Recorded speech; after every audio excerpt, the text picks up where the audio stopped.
Hello everyone, I am really glad कि आपने layered vastu की वीडियोस को इतना सिंसियरली, इतना मेच्योरिटी के साथ सुना और अपने डिफरेंट प्लेटफॉर्म्स पे क्वेरीज डाली और हमें मोटिवेट किया ऐसी वीडियो बनाने के लिए कि हम आपको मतलब समझा पाएँ कि वास्तु में डॉक्यूमेंटेशन का काम क्या होता है। जैसे मैंने अपनी डिफरेंट वीडियोस में आपको बोला कि हमेशा अपने काम के जब आप कंसल्टेंसी के लिए पे कर रहे हैं तो इट्स योर राइट कि आपके पास वो सारे डॉक्यूमेंट्स हो, आपके घर के नक्शे की ग्रिडिंग हो, बार चार्ट हो, मर्म स्थान हो और एडवांस टेक्निक्स पे अगर काम किया जा रहा है तो उसके भी पेपर्स आपके पास होने बहुत ज़रूरी हैं। तो ये वीडियो बनाते हुए I am really very glad कि मैं आप लोगों तक वो मैसेज जो एक्चुअली मैं कन्वे करना चाह रही थी और बहुत टाइम से प्लान कर रही थी वीडियो बनाने के लिए, बट जब आप लोगों की तरफ से इतना मोटिवेशन मिला सो आई थॉट कि आज ये वीडियो मुझे बनानी चाहिए और आप लोगों के साथ शेयर करनी चाहिए। क्या होता है, जब भी हमारे पास कोई नक्शा आता है तो सबसे पहले हम उसकी डिग्रीज़ को वेरीफाई करते हैं। डिग्रीज़ के बाद ग्रिडिंग प्रोसीजर स्टार्ट होता है, बार चार्ट है, मर्म स्थान है। अगर आपका घर का कट या एक्सटेंशंस हैं, जैसे कि इन जनरल आपने सुना होगा कि you should go for square और rectangular shape plots, but tell me, is it really possible? Is it practical approach? I don't think so. आज के इस कट थ्रोट कॉम्पिटिशन एरा में जहाँ पर इंच लैंड की इतनी ज़्यादा वैल्यू है, इतने प्राइजेस हैं, स्काई रॉकेटिंग प्राइजेस आप देख रहे हैं प्रॉपर्टीज़ के, तो हम कैसे सिर्फ इस वजह से कि वो प्लॉट स्क्वायर या रेक्टेंगुलर नहीं है और अच्छे प्राइजेस में हमें मिल रहा है तो हम उसे इग्नोर कर दें। आप यकीन मानिए, वास्तु में हम अगर आपको मिलते हैं इस शेप के प्लॉट्स तो आई एम कम्प्लीटली अग्री कि बहुत अच्छा है, बट अगर नहीं भी मिलते तो इन्हें मैनेज किया जा सकता है, बैलेंस किया जाता है। इसी के लिए बार चार्ट टेक्निक का यूज़ किया जाता है। जब भी हमारे पास कोई कंसल्टेंसी में जब आप इंटरेस्टेड होते हैं, आपकी क्वेरीज या कॉल आती हैं, सबसे पहले आपके घर का नक्शा मंगवाया जाता है। समटाइम्स क्या होता है, जो बिल्डर्स के नक्शे पास किए होते हैं उसमें कुछ ऑल्ट्रेशन कर लिया जाता है। फॉर इंस्टेंस, या तो बालकनीज एक्सटेंडेड कर दी जाती हैं, शाफ्ट एरिया कम कर दिया जाता है। तो जो एक्यूरेट नक्शा है, वाकई जो एक्चुअल आपकी ओरिएंटेशन है घर की, उस पे काम किया जाता है। वो नक्शा मंगवाया जाता है, साथ ही साथ परफेक्ट डिग्रीज उस पर लगाई जाती हैं। इसी के साथ साथ आपकी एस्ट्रो और न्यूमरो डिटेल्स के लिए भी जो भी हमें आपकी काइंड ऑफ बर्थ, जैसे कि बर्थ डिटेल्स हैं, नेम है, इस तरह की डिटेल्स चाहिए होती हैं, वो मंगवाई जाती हैं। आपसे आपकी डिटेल में प्रोफेशन को समझा जाता है और इन सब से भी पहले जब क्लाइंट हमारे साथ बात करता है तो उसकी एक्चुअल प्रॉब्लम को word to word note down या रिकॉर्ड किया जाता है, जिसे कि हम एफआईआर कहते हैं। वहीं से सबसे पहले काम शुरू होता है, क्योंकि एक्सपीरियंस पे बेस पे हम जब आपकी एफआईआर सुनते हैं, समझते हैं, तो हमें आइडिया हो जाता है कि आपके घर में कहाँ प्रॉब्लम है। लेकिन सिर्फ आइडिया से वास्तु नहीं होता, इसके लिए हमें प्रॉपर ग्रिडिंग, बार चार्ट, इस तरह की टेक्निक्स का यूज़ करना होता है। तो आइए समझते हैं कि किस तरीके से आपके घर के नक्शों पे काम किया जाता है और किस तरह के डॉक्यूमेंट्स आपके पास होने बहुत ज़रूरी हैं, ताकि इन फ्यूचर जब भी आपको कोई रेनोवेशन करनी है, कोई एक्सटेंशंस करनी है, तो आप इजीली अपने कंसल्टेंट से दोबारा से बात करके समझ पाएँ, ताकि किसी तरह के दोष आपकी लाइफ में ना रहें और प्रॉब्लम्स ना आए। आइए वीडियो को शुरू करते हैं और समझते हैं कि किस तरीके से किसी एक प्रोजेक्ट को हैंडल किया जाता है। आप स्क्रीन पे देख पा रहे होंगे, मेरे पास किसी क्लाइंट का ये नक्शा आया। आप इसमें देख रहे हैं, ना तो ये स्क्वायर है ना रेक्टेंगुलर है। बालकनीज़ आप अगर देख पा रहे होंगे तो ये देखिए आर्क शेप बालकनीज़ हैं, ठीक है। इस तरीके से ये इनका कट पोर्शन है। अगर आप ये देखें तो ये इनका कट पोर्शन है। इस तरीके से यहाँ पे ये देखिए इस तरह की चीज़ें हैं। ये अगर हम देखें तो फिर से एक्सटेंशंस हैं बालकनीज़ की। तो ये इस तरीके से एक नक्शा आता है हमारे पास। अब उस नक्शे में क्या है, हमें ये देखना होता है कि किस तरीके का नक्शा आया है। फिर इस पर जब हम ग्रिडिंग के लिए हमें सबसे पहले चाहिए डिग्रीज़। डिग्रीज़ के लिए हमें क्या करना पड़ता है, हम इसे लेके आपके घर के सेंटर में जो हमारा ग्रिडिंग चक्रा है वो रखते हैं। अब आप यहाँ पे देख सकते हैं, जैसे ही हमने उस घर के एक सेंटर लेके, ये सेंटर ऑटोकैड के थ्रू है, जो हमारे ड्राफ्टमैन्स हैं वो हमारे लिए काम करते हैं और वही लोग इसके लिए हमारे पास हमें डिग्रीज़ निकाल के देते हैं। और ये सारा काम ग्रिडिंग का इस तरह का प्रोसेस होके जब आता है तब इस पे एनालिसिस या चर्निंग हमारी कंसल्टेंसी के लिए स्टार्ट होती है। अब देखिए, ये जब हमारे पास नक्शा आया, हमने इस पे शक्ति चक्र लिखा। शक्ति चक्र किस बेस पे रखा? जब हमने आपके प्रेमाइस की, चाहे वो रेजिडेंशियल है, कमर्शियल है, उसकी डिग्रीज को कंफर्म कर लिया और हमारी टीम ने जब ये ग्रिडिंग करी, और इस ग्रिडिंग के बाद आप देख सकते हैं जैसे ही चक्रास रखा, चाहे वो एक्सटेंशंस हैं आपके, चाहे वो कट्स हैं, वो क्लियर हो गए कि कौन सा जोन कटा हुआ है आपका और कौन सा जोन बड़ा हुआ है। एज वेल एज आप यहाँ देख पा रहे होंगे ये एंट्रेंस एरिया है। अब यहाँ देखते ही हमें समझ में आ गया कि इनका एंट्रेंस जो एरिया है वो WSW के अंदर आ रहा है। WSW का मतलब क्या हो गया? कौन से जोन के अंदर आ रहा है? एजुकेशन एंड सेविंग्स के जोन में आ रहा है। आप देख सक रहे हैं इस तरीके से ये एंट्रेंस, हमें पता लग गया कि कौन सी एंट्रेंस है।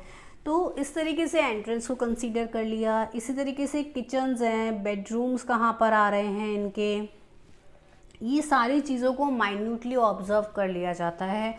और अगर इन केस उन्होंने बोला कि मेरी लाइफ में रिलेशनशिप इश्यूज़ आ रहे हैं, तो हमें समझ में आ जाएगा कि कहीं ना कहीं जो इनका साउथ वेस्ट है वो डिस्टर्ब है।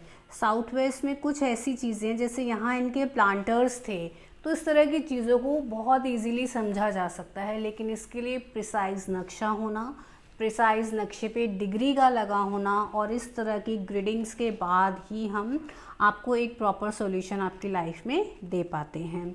इसके बाद अगर हम बात करें, ये प्रॉपर एक ग्रिडिंग करके ये चार्ट आपका जो है वो इस तरीके से लगता है। ये आपका ग्रिडेड चार्ट है। तो पहला डॉक्यूमेंट हो गया आपका खुद का नक्शा, सेकंड हो गया आपका ये ग्रिडिंग।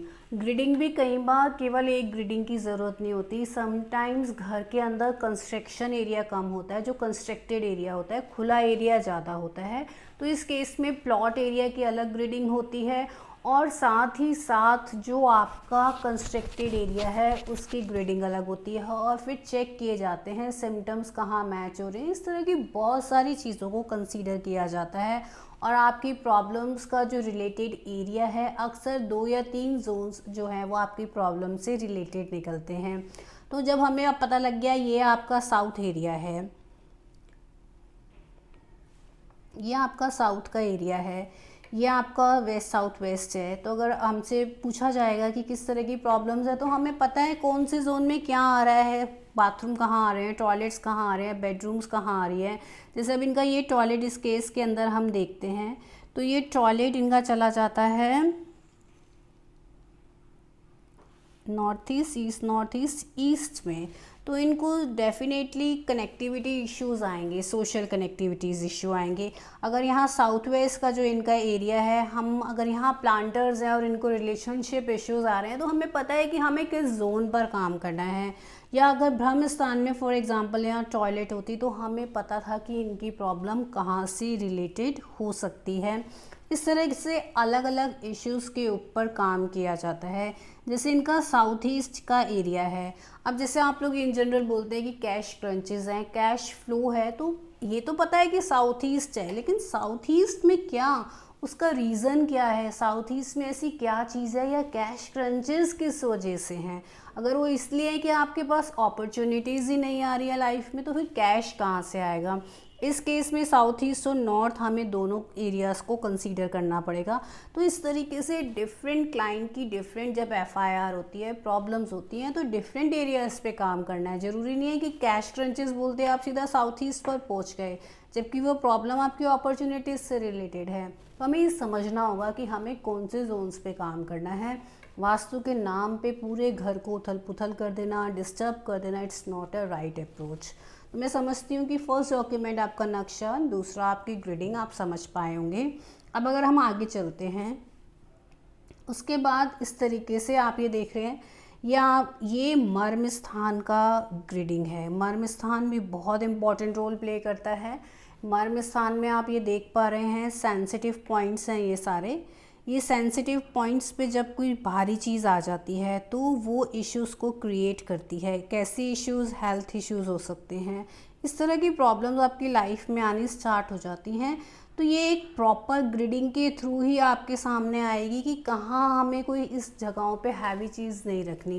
लेकिन अगर आपके पास ग्रिडिंग ही नहीं है तो हाउ कैन यू इमेजिन ना वेयर योर मर्म स्थान्स आर फॉल्स और मर्म पॉइंट्स आर फॉलिंग। उसके बाद अगर हम बात करते हैं एक बहुत ही इम्पॉर्टेंट टेक्निकल टर्म्स जिसे कि हम बार चार्ट कहते हैं। आपने अक्सर मेरी वीडियोस में सुना होगा कि बार चार्ट के थ्रू बैलेंस कीजिए, बार चार्ट के थ्रू। तो बार चार्ट क्या है, देखिए अगर आप इसको डिटेल में समझ पाएंगे, ये बार चार्ट बना है। बार चार्ट आपके पूरे घर की दिशाओं को ग्रिडिंग में जो एक्सटेंशंस हैं, कट्स हैं, उनको मैनेज करने के लिए किया जाता है। अगर आप यहाँ पर देख पाएँ तो ये नॉर्थ का एरिया है, ये नॉर्थ नॉर्थ वेस्ट का, नॉर्थ नॉर्थ ईस्ट, ये सारा क्या हो गया हमारा 1 2 3 4 नॉर्थ। फिर ईस्ट के एरियाज़ आ गए, फिर साउथ के एरियाज़ आ गए, देन साउथ वेस्ट आ गया, देन वेस्ट के एरियाज़ आ गए। अब आप देख रहे होंगे कुछ जोन्स जो हैं वो कम हैं, कुछ जोन्स बड़े हुए हैं, कुछ ज़्यादा बड़े हुए हैं। तो इस तरीके से बार चार्ट हमें बताता है कि आपके घर की कौन सी दिशा बढ़ी हुई है, कौन सी दिशा घटी हुई है। लेकिन यहाँ पर भी आपने आंख बंद करके बैलेंसिंग के लिए नहीं चले जाना। यहाँ अगेन क्लाइंट की जो FIR होती है उसके बेस पे ये डिसाइड किया जाता है कि एक्चुअली कौन से जोन्स पे काम करना है। सारे जोन्स को, जैसे मैंने पहले भी बोला, पूरे घर को उथल पुथल कर देना it's not a right approach. तो यही कंसल्टेंसी में किया जाता है, आपकी प्रॉब्लम्स को समझा जाता है, फिर उस पर काम किया जाता है। और अगर हम एडवांस लेवल पे जाते हैं तो इस तरीके से सारे काम को करने के बाद तो आप समझ पा रहे होंगे किस तरीके से इतनी डिटेल एनालिसिस के बाद, इतनी डिटेल्स या माइन्यूटली ऑब्जर्वेशन के बाद ही आपकी प्रॉब्लम्स का सॉल्यूशन आपको मिल सकता है। और अदरवाइज़ जब लोग हमारे पास आते हैं और बताते हैं कि वास्तु के नाम पे कितनी सारी रेमेडीज़ घर में रखवा दी, बार चार्ट का उन्होंने नाम ही नहीं सुना हुआ होता, वास्तु बैलेंसिंग पता ही नहीं होती, सिर्फ रेमेडीज़ की प्लेसमेंट करवा दी, एक्सपेंसिव उन्हें स्टोन्स पहना दिए, रूम शिफ्ट करा दिया, but it's not a right way. ये सब काम करते हैं लेकिन एक प्रोसीजर के थ्रू। जब आपको यही नहीं पता कि आपके क्लाइंट के घर का साउथ वेस्ट कहाँ आ रहा है या नॉर्थ ईस्ट कहाँ आ रही है, किचन खाली देखकर और किचन के स्लैब का कलर कहाँ आ रहा है। साउथ ईस्ट में किचन होना ठीक है, इट्स अ गुड थिंग, लेकिन अगर वहाँ पे ब्लैक कलर का स्लैब है तो साउथ ईस्ट की किचन भी आपको वो बेनिफिट दे ही नहीं पाएगी। इसीलिए मैं कहती हूँ हमेशा एक ऑब्जर्वेशन के थ्रू, एक प्रोसेस के थ्रू वास्तु कंसल्टेंसी के लिए आपको जाना चाहिए। और अपना घर जो कि आपकी इतनी हार्डकोर मनी का रिज़ल्ट है, उस पर जब हमने इतना पैसा लगाया है तो कंसल्टेंसी या वास्तु के सजेशंस के लिए वाई नॉट, क्योंकि पूरी ज़िंदगी आपको उस अपने घर में या आपके रेजिडेंस या कमर्शियल दोनों तरह की प्रॉपर्टीज़ के बारे में बात कर रही हूँ। कमर्शियल्स के थ्रू ही आपके घर का रेजिडेंस मैनेज होता है, इसलिए अपनी दोनों प्रॉपर्टीज़ को वास्तु कंप्लाइंट बनाइए। कमर्शियल्स में भी जब एक्सटेंशंस एंड कट को मैनेज किया जाता है, काम के फ्लो को एक प्रॉपर सेटल किया जाता है कि कौन सी डायरेक्शन में क्या चीज़ आएगी, आपके मटेरियल्स कहाँ से जाएंगे, फिनिश गुड्स कहाँ से निकलेगा, सेल्स स्टाफ कहाँ बैठेगा, मार्केटिंग यूनिट कहाँ बैठेगी, मैनेजर्स कहाँ बैठेंगे, एज अ ऑनर आपकी सिटिंग कहाँ होनी चाहिए, एंट्रेंसेस कैसी होनी चाहिए, कंपनी का लोगो कहाँ होना चाहिए, ब्रांड बिल्डिंग कैसे हो, इस तरह के सारे एस्पेक्ट्स को कवर किया जाता है। अगर आपको ये वीडियो पसंद आती है तो आई प्रॉमिस नेक्स्ट वीडियो में हम किसी कमर्शियल यूनिट का बार चार्ट, ग्राफ और इस तरह की यूनिट्स पे काम कैसे किया जाता है वो मैं आपके साथ शेयर करूँगी। चैनल के सपोर्ट के लिए don't forget to subscribe our channel, share this videos with others so they also can get benefit. और लेयर्ड वास्तु के इतने एफर्ट्स जो आप लोगों के लिए किए जा रहे हैं उसका बेनिफिट लीजिए।